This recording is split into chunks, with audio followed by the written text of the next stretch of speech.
Si vous êtes à l'étranger, nous sommes à Kinshasa, capitale de la République démocratique du Congo. Mesdames, Messieurs, bienvenue dans Zoom Eco Live, votre tranche qui vous donne les informations économiques de la République démocratique du Congo. Et tout de suite, débutons avec les nouvelles en bref et je vous retrouve juste après. Le projet développement local des 145 territoires en République démocratique du Congo a vu son budget augmenter, passant de 1,66 milliard de dollars américains à 2,138 milliards de dollars américains, soit une hausse de 28,79%. Cette annonce a été faite par le ministère du Plan dans un communiqué publié le 29 novembre dernier.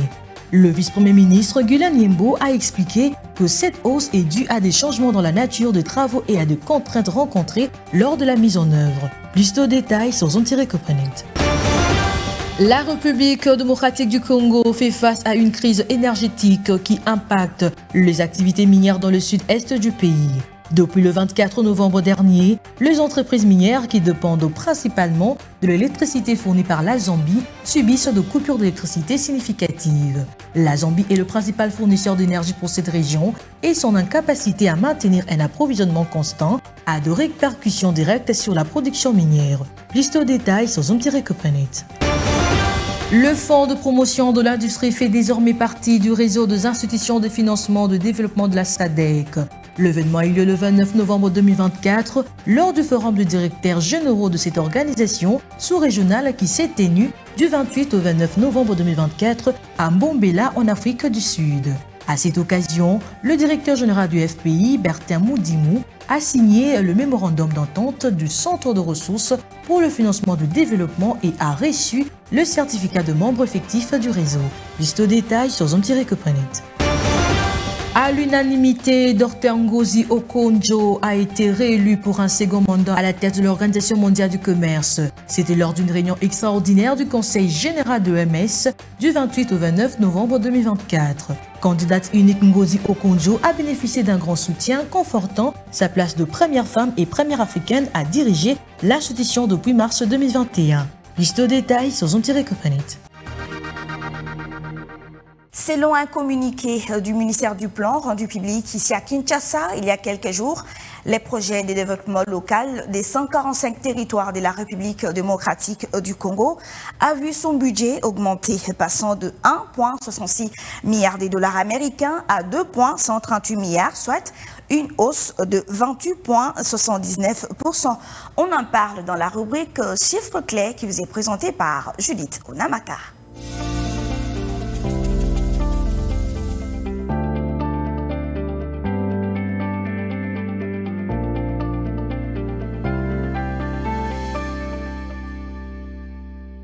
Judith Onamaka, bienvenue. Merci Solange. Qu'est-ce qui s'observe sur les taux d'échange en République démocratique du Congo? Voilà, concernant la réactualisation du taux de change en RDC, commençons par l'officiel où un dollar se change à 2843 francs, un franc CFA vaut 4,58 centimes et un euro se négocie à 3006 francs. Maintenant, prenons le cas du marché parallèle. Nous nous sommes focalisés particulièrement à Kingabwa et dans ce lieu, un dollar vaut 2850 francs, un franc CFA se change à 4,60 centimes et un euro s'interchange à 3200 francs. Alors, quel a été le budget du projet de développement de 145 territoires de la République démocratique du Congo? Voilà, le projet du développement local de 145 territoires, PDL 145 territoires en République démocratique du Congo, a vu son budget augmenter, passant de 1,66 milliard de dollars à 2,138 milliards de dollars, soit une hausse de 28,79%. Et cette annonce a été faite par le ministre du Plan dans un communiqué publié le 29 novembre 2024. Le vice-premier ministre Guilain Yembo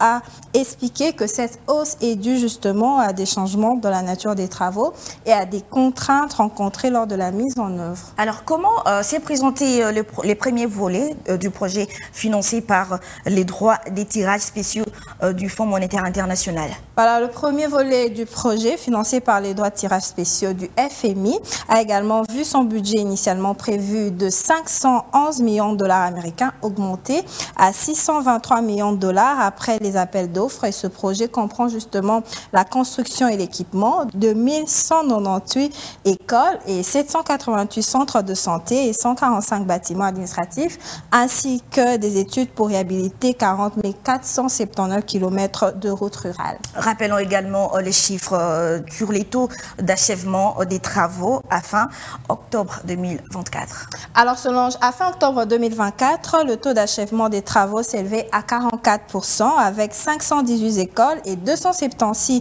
centres de santé déjà terminés. Et le ministre du Plan a souligné l'importance de ce programme pour améliorer justement l'accès aux infrastructures et aux services socio-économiques dans la zone rurale.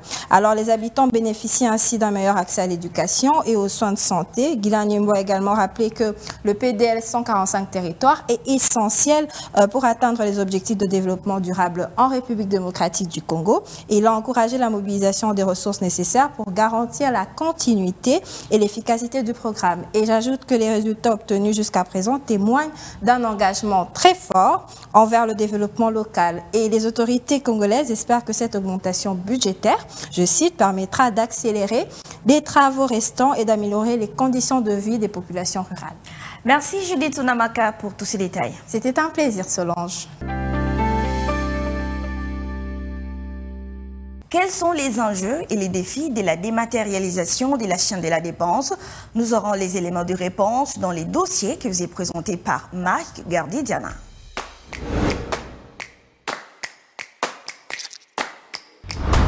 Mike Gardidiana, bienvenue. Merci. Avec vous, nous allons parler de la dématérialisation de la chaîne de la dépense, enjeux et défis. Alors, qui doivent comprendre les citoyens congolais, si je me répète encore, par la dématérialisation de la chaîne de la dépense? Dématérialisation de la chaîne de la dépense, on entend la réduction des intervenants dans cette composante. Et pour faire simple, le langage, c'est la numérisation de la chaîne des dépenses ou encore la chaîne de paiement. Et par là, ce que le Congolais doivent savoir, c'est que depuis un certain moment, ceux qui ont l'habitude de côtoyer le ministère des Finances le savent, quand vous avez un dossier qui doit être payé par l'État congolais via l'exécutif, souvent c'est des pratiques qui prennent beaucoup trop de temps et beaucoup d'intervenants qui parfois vous saignent les poches. C'est-à-dire quand on arrive, par principe, quand on parle de la chaîne de la dépense, on entend par l'engagement pour les institutions, on attend par la liquidation, on attend par l'ordonnancement et puis le paiement au niveau de la banque. Mais dans ces différentes interventions, généralement, l'appareil de la dépense congolaise est très lourde. Parfois, on rançonne les gens, parfois c'est au coût de pourcentage, de commissions, de rétrocommissions, ça et là, pour pouvoir bénéficier d'un droit que l'État congolais doit payer, que ce soit en termes de dette ou encore en termes de financement d'un programme.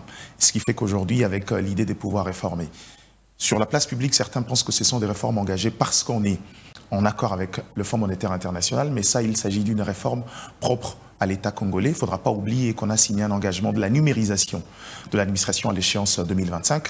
Et c'est donc dans le cadre de cette orientation que le ministère des Finances s'est mis sur le pas pour pouvoir améliorer et rendre un peu plus fiable et fluide sa chaîne des dépenses pour éviter à ce que le Congolais ou encore la plupart des intervenants à ces niveaux-là, ou ceux qui sont bénéficiaires puissent subir cette règle, encore ces antivaleurs qu'on décrit depuis bien d'années. Alors, quels en sont les avantages? L'avantage numéro 1 de la dématérialisation, c'est comme je l'ai dit, la réduction des interventions. Vous n'avez pas besoin de courir derrière quelqu'un. À partir de votre application sur votre canapé, vous pouvez suivre à la loupe où se trouve votre dossier à partir d'un numéro qu'on vous donnera dès lors que votre dossier est enregistré au niveau de la chaîne de la dépense.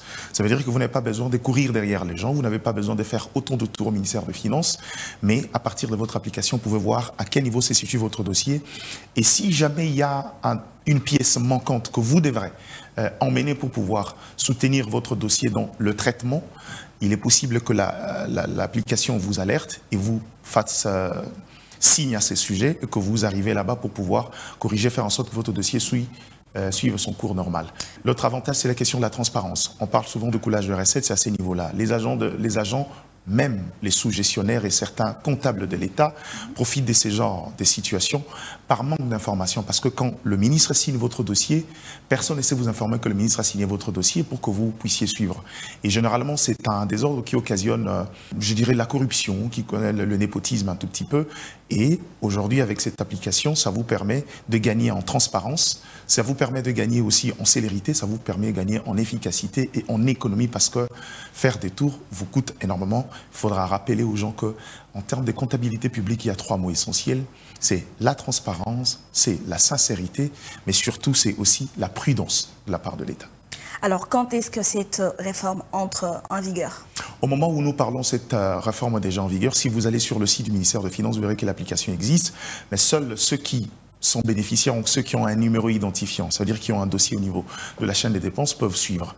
Au-delà de ça, on voulait juste, pour des éléments de précision, parce que il y a encore quelques doutes, quelques dossiers, encore quelques inquiétudes qui sont soulevées auprès de la population, notamment sur la quantité du volume de demandes au niveau de cette application.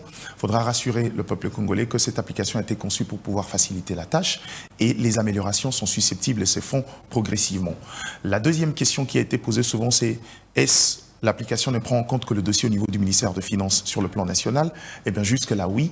Mais après, puisqu'on parle du ministère de Finances, puisqu'on parle de la chaîne de la dépense, il y a l'objectif d'élargir cette application, notamment au niveau provincial, au niveau des entités territoriales décentralisées, mais aussi au niveau des entreprises publiques pour justement apporter cette question de bonne gouvernance dont on parle maintenant et qui passe par la célérité dans les dépenses de l'État, mais aussi dans d'autres orientations économiques et financières. Merci Mike Gardidiana pour toutes ces précisions. C'est à moi de vous remercier.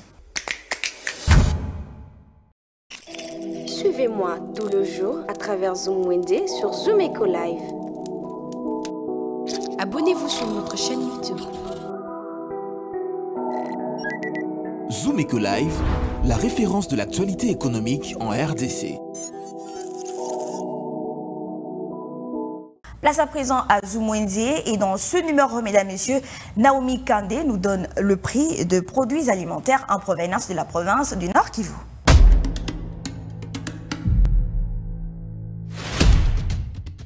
Débutons avec la mesure d'un copeau de semoule jaune qui se vend à 2500 francs et 3000 francs chez d'autres commerçants. Vous pouvez aussi vous procurer un sac de semoule jaune qui pèse 12,5 kg et se vend à 60 500 francs. Le saucisse qui provient de la ville de Goma, pour 1 kg de saucisse de Goma, le prix se fixe à 29 000 francs. 100 g de saucisse coûte 2500 francs. Pour les consommateurs de fromage, on le retrouve dans ces marchés. 100 g de fromage, le prix se fixe à 3 500 francs. Vous pouvez aussi vous procurer les fromages entiers à 37 500 francs. Le frétin, connu sous le nom de Ndakala, se vend à 10 500 francs pour un écolo. Un sakombi de Ndakala se vend à 5 300 francs. Bitoyo est un poisson salé qui provient de l'est du pays et coûte 23 000 francs pour une grande mesure. La petite quantité de bitoyo se vend à 20 000 francs congolais. Passons au prix des haricots qui proviennent de l'est du pays, plus précisément dans la ville de Goma. Pour une mesure d'un copeau de haricots milaï, le prix se fixe à 2300 francs. 2000 francs est le prix fixé d'un copeau de haricots bilbil. Basoda se vend à 2500 francs. Et pour finir, un copeau de haricots rouges se vend au marché de Kinshasa à 2600 francs congolais.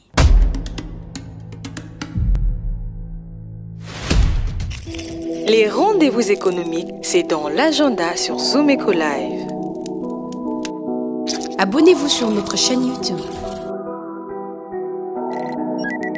Zoom Eco Live, la référence de l'actualité économique en RDC. Et puis, quels sont les rendez-vous ou les rencontres économiques pour cette semaine? Mesdames et messieurs, nous en saurons un peu plus dans cette rubrique Agenda qui vous est présentée par Adassa Grèce.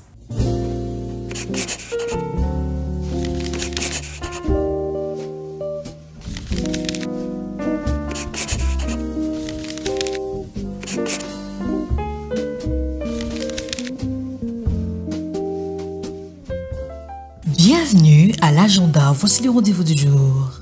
Level Up School prépare une nouvelle session de formation en création professionnelle d'emballage biodégradable le mercredi 4 décembre 2024 à Kinshasa. Toujours avec Level Up School qui cette fois-ci prépare une nouvelle formation sur la création de cartons craie scolaires et cartons de pop-corn le mercredi 4 décembre 2024 à Kinshasa. Et pour finir, rappelons que la première édition du Salon de l'étudiante entrepreneur congolaise est prévue à Lubumbashi du 5 au 6 décembre 2024 et aura pour thème « Valoriser nos richesses, préserver nos terres ». Merci de nous avoir suivis. Au revoir.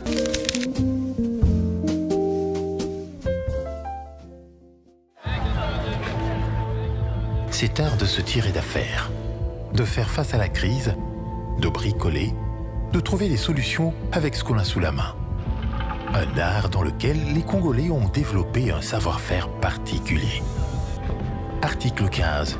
Débrouillez-vous pour vivre. Et puis, article 15, avant de nous quitter, une fabricante et vendeuse du charbon à Goma, dans la province du Nord Kivu, partage avec nous son quotidien.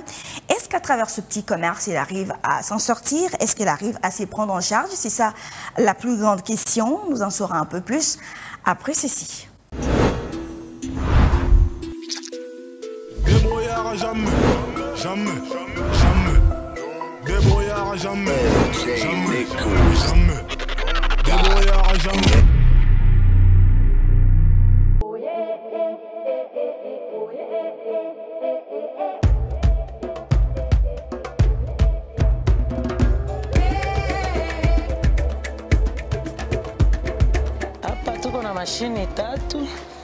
J'ai 3 machines. Dans les 3 machines, il y a la première machine qu'on utilise plus pour la fabrication du charbon.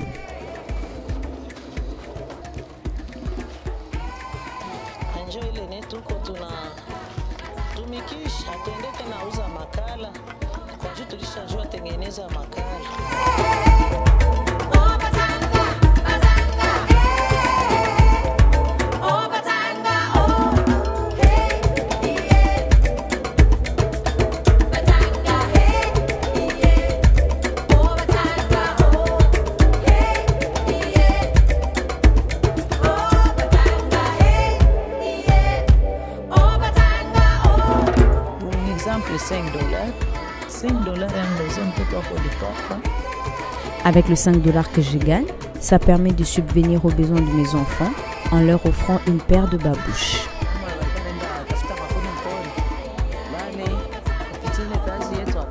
Auparavant, les femmes devaient se rendre dans le parc de Virunga pour couper du bois de chauffage, s'exposant ainsi au risque de viol et d'abus sexuels.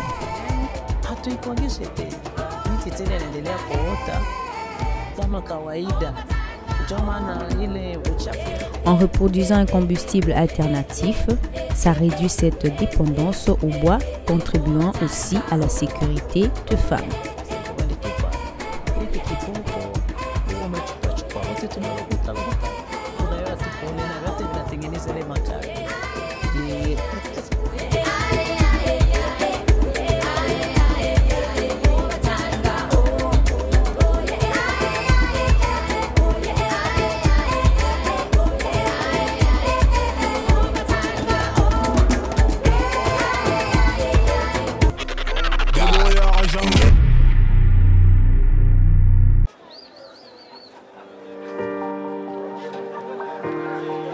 Dans les détails du marché, nous avons appris à vous connaître, à vous comprendre et vous apporter plus de lumière. Désormais, avec vous, c'est parti pour un voyage de rêve vers une destination meilleure. Ensemble, découvrons le civisme fiscal et la bonne gouvernance dans la gestion de la Respublica grâce au décryptage de l'actualité économique du pays avec des chiffres clés. Avec une équipe de professionnels, découvrez le quotidien des Congolais en exclusivité à travers des dossiers et analyses approfondies. Zoom-Eco TV, la référence de l'actualité économique en RDC. Voilà, nous sommes arrivés à la fin de votre tranche d'aujourd'hui. Mesdames et messieurs, merci de nous avoir suivis et je vous retrouve très prochainement. Au revoir.